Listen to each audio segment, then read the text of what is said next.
범사에 감사하라고 가르치고 있습니다. 범사에 감사하라. 여기서 범사의 의미는 어떤 형편에 처하든지 모든 일에 감사라는 것입니다. 그것이 하나님의 뜻이라고 성경은 말하고 있습니다. 데살로니가 전서 5장 18절입니다. 다 같이 읽겠습니다. 범사에 감사하라. 이것이 그리스도 예수 안에서 너희를 향하신 하나님의 뜻이니라.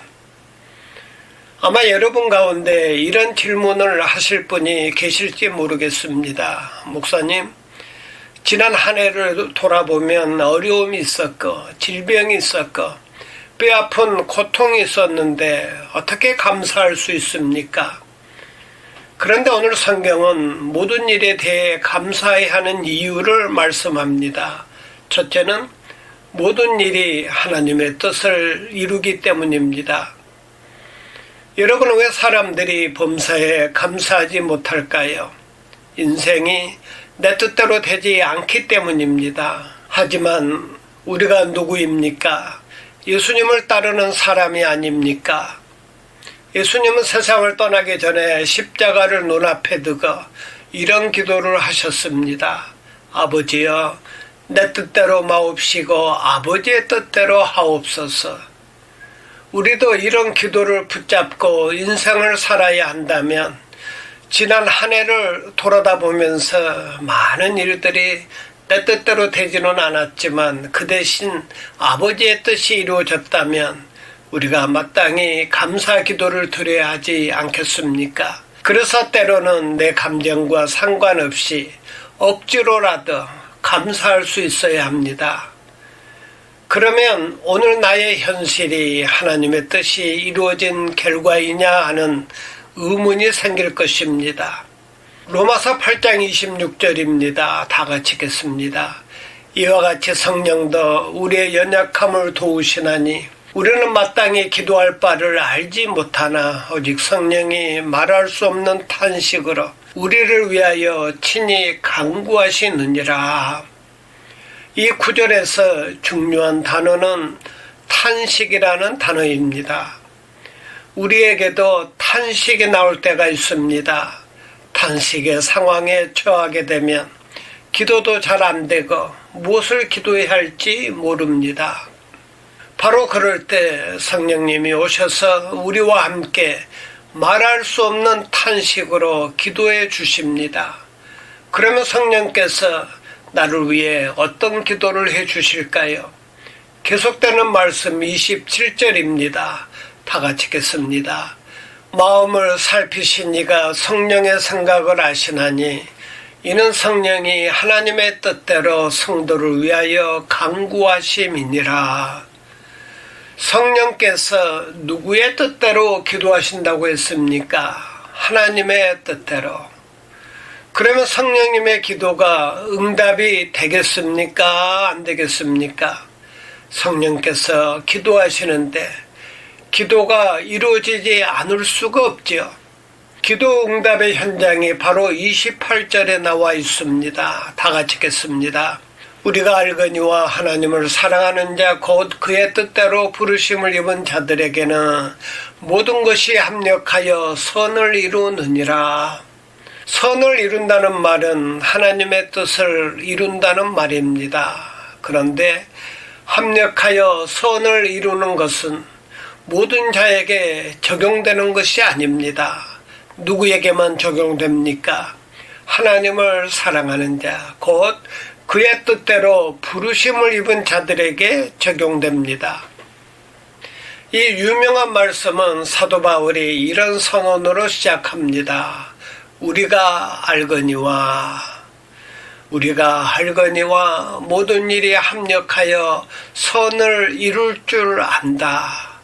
그래서 바울은 그가 처한 모든 상황에서 감사할 수 있었습니다. 우리가 겪었던 나쁜 일도 하나님이 계속 나쁜 일이 되도록 내버려 두지 않겠다는 것입니다. 그 나쁜 일에, 그 악한 일에 하나님께서 개입하셔서 궁극적으로는 선한 일로 만드시겠다는 것입니다. 그래서 현재는 비록 고달프고 힘든 일이 계속되고 있지만 하나님을 사랑하는 자에게는 모든 일이 합력하여 선을 이루기 때문에 우리는 모든 일에 감사할 수 있어야 합니다. 요셉의 생애를 보십시오. 그는 어렸을 때 형제들이 그를 시기하고 미워해서 사막의 웅덩이에 던져지고 애굽의 종으로 팔려갔습니다. 종살이를 하면서 또 억울하게 누명을 쓰고 감옥에 갑니다. 요셉에게 이런 부정적인 일들이 계속 일어나는데도 놀라운 것은 그가 부정적인 말이나 불만을 토한 적이 없었다는 것입니다. 성경에 보면 요셉이 불평이나 누굴 원망했다는 말을 찾아볼 수가 없어요. 여러분, 요셉이 그에게 닥친 그 모든 시련을 어떻게 이길 수 있었는지 참으로 궁금하지 않습니까? 요셉이 고백한 말 중에 그 비밀을 발견하게 됩니다. 창세기 45장 5절입니다. 다 같이 읽겠습니다. 당신들이 나를 이곳에 팔았다고 해서 근심하지 마소서, 한탄하지 마소서. 하나님이 생명을 구원하시려고 나를 당신들보다 먼저 보내셨나니. 이 구절에서 주어가 무엇입니까? 하나님이 나를 보내셨다. 하나님이 뜻이 계셔서 목적이 있어서 나를 애굽으로 보내셨다는 것입니다. 이것을 하나님의 주권이라고 말합니다. 하나님께서 모든 것을 통제하고 계신다는 말씀입니다. 요셉은 하나님의 주권을 강하게 믿었습니다. 그렇습니다. 모든 일에 합력하여 선을 이룬다는 강한 믿음이 있었기 때문에 요셉은 절망스러운 환경 가운데서도 감사할 수 있었습니다. 둘째로 모든 일에 감사해야 되는 이유는 이 모든 일이 아들의 형상을 본받게 하기 때문입니다. 우리에게 닥친 시련이나 나쁜 상황이 한동안 계속될 수 있습니다. 그럼에도 불구하고 사도 바울은 모든 일에 감사했습니다.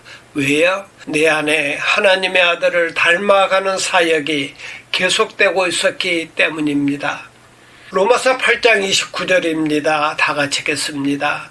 하나님이 미리 아신 자들을 또한 그 아들의 형상을 본받게 하기 위하여 미리 정하셨으니, 여기서 중요한 단어는 위하여, 아들의 형상을 본받게 하기 위하여. 이 작업을 신학자들은 영광스러운 작업이라고 합니다. 아들의 형상, 곧 예수님을 닮는 이 작업을 계속하기 위하여 하나님이 우리를 고통의 장에 잠시 머물게 하셨다는 것입니다. 그러므로 그리스도인들은 하나님의 작업장에 있는 작품들입니다.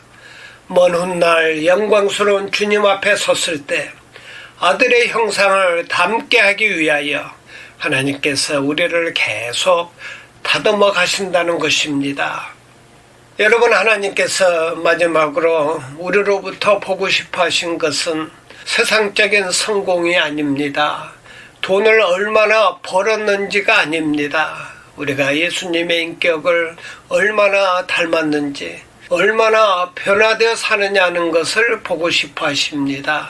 사랑하는 여러분, 지난 한 해 하나님은 우리의 땀과 수고보다 더 큰 복을 주셨습니다. 아직 내 뜻이 이루어지지 않았지만 하나님의 뜻이 이루어졌습니다. 주님께 칭찬을 받는 놀라운 날을 바라보면서 모든 일에 감사하는 복된 성도가 되시길 바랍니다. 아멘.